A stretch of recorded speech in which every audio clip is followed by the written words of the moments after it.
Uma Maheshwari is delivering her speech from the pathway Effective Coaching, Introduction to Vocal Variety and Body Language. Before she commences on her speech, let me call upon her speech evaluator, Toastmaster Akshaya, to read out her speech objectives. Over to you, Toastmaster Akshaya. Thank you, distinguished Toastmaster Satish.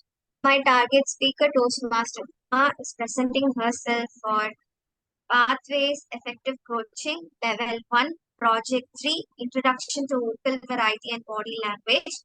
Purpose of the project is for the members to practice using vocal variety or body language to enhance speech. And this is our objective. All the very best, Toastmaster Uma. Over to you, TTM Satish. Thank you, Toastmaster Akshaya. Timer, please note, time is 5 to 7 minutes for the speech. Toastmaster Uma Maheshwari. Allodoxaphobia. Allodoxaphobia. Toastmaster Uma Maheshwari.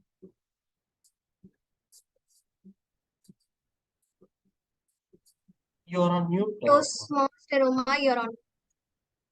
Thank you. Am I looking fat in this dress? What will people think about me when I go there? Oh my God, I never prepared my status report very well. What will they comment about me in the meeting? I should have never said those words to him.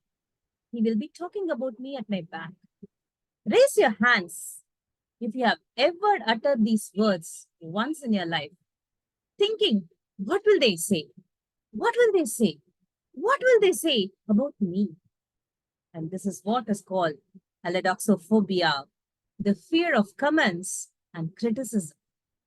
My friends, dear fellow Toastmasters, and yes, we are all afraid of people. We are all more than that.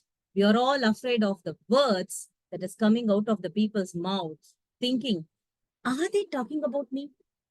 Are they commenting about me? Are they saying about me? What will people say about me? What will people think about me?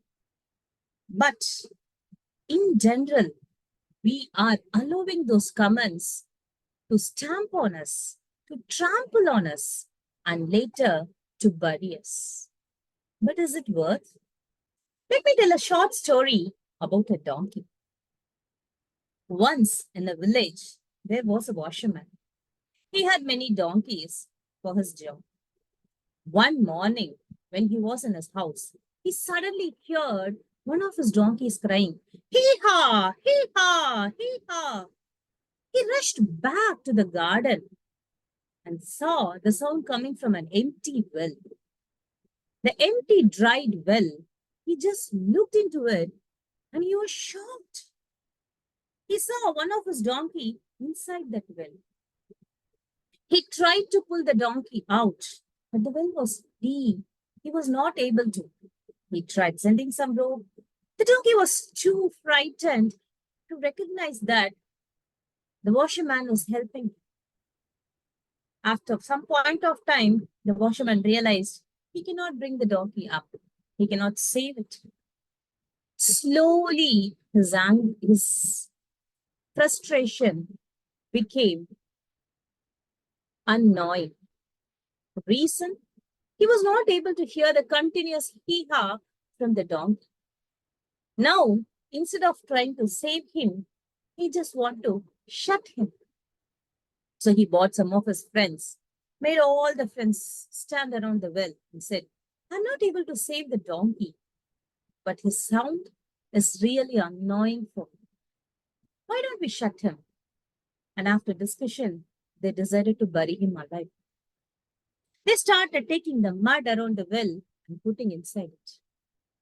First, when the donkey realized something was falling about him, he saw people standing around the well. He first thought, wow, I got some saviors. They are going to save me out of this well.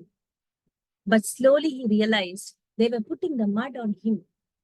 He now understood they're not trying to save him, but simply to bury him. He started getting shocked. started crying hee-haw in an anger. And slowly his anger turned to cries. He started crying, please save me, don't bury me. And after a point of time, he accepted his fate. Maybe this is my end. I'm going to die. But after a second, he saw the mud falling on him and then falling on the ground.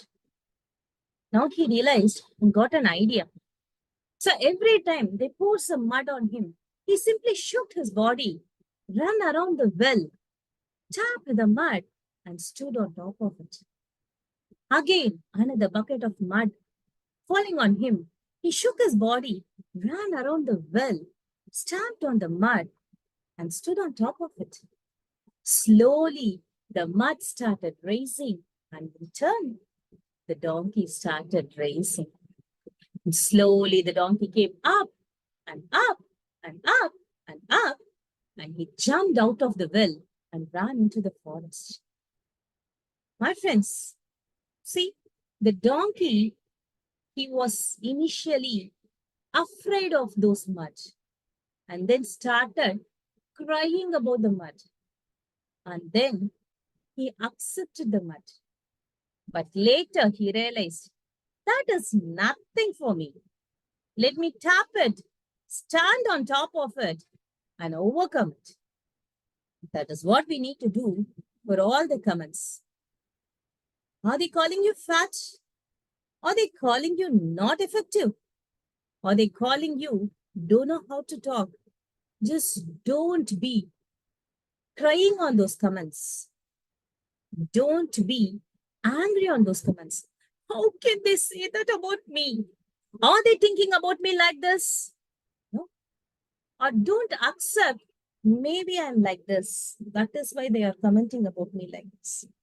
But stand on the comment, pat it, and stand strong, straight, bold, and smiling. Maybe you will bury the comment and reach your goal, jump over it with success. So, what was the comment you heard last, and how do you want to react for it? Over to you, Toastmaster of the day. Individual evaluators to evaluate the prepared speeches. Let me invite Toastmaster Akshya, who will be evaluating the speech presented by Toastmaster Maheshwari. Over to you, Toastmaster Akshya. Thank you, General Evaluator Master Ashwini, and here's my evaluation.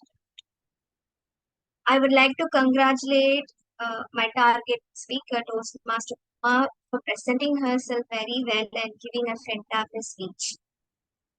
She had a very well organized speech, had a very good opening, a smooth body, and then a powerful conclusion. In the opening part, she started with a question and made us all, with all the assumptions that we have in our mind, and broke why she has titled a speech in such a way, and then transformed from that to the body with the mastery of storytelling.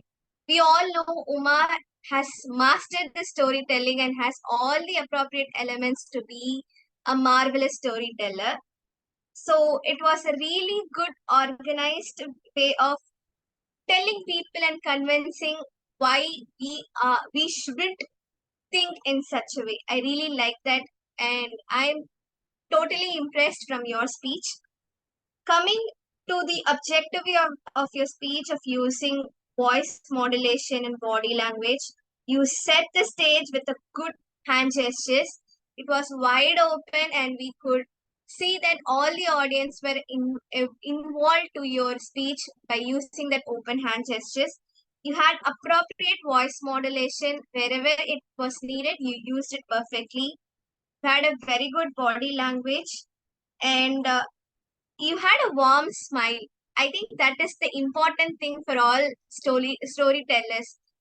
It actually adds up and makes people convinced of what the point we are there to conclude. So that was really good, and the transition was very smooth from the opening to the body and then to the conclusion. It was perfectly done. As an evaluator, my suggestion would be like the pace of your speech was sometimes lagging and sometimes it was really fast enough. So working on the pace would have made your speech a better one, a best one, I would say. It was already a better one. I would say it would make your speech a best one. So this might be the feedback. Overall, you had a very good storytelling art in your speech. Beautiful body language and hand gestures used. Adding up my feedback would take your speech to the next level. Thank you.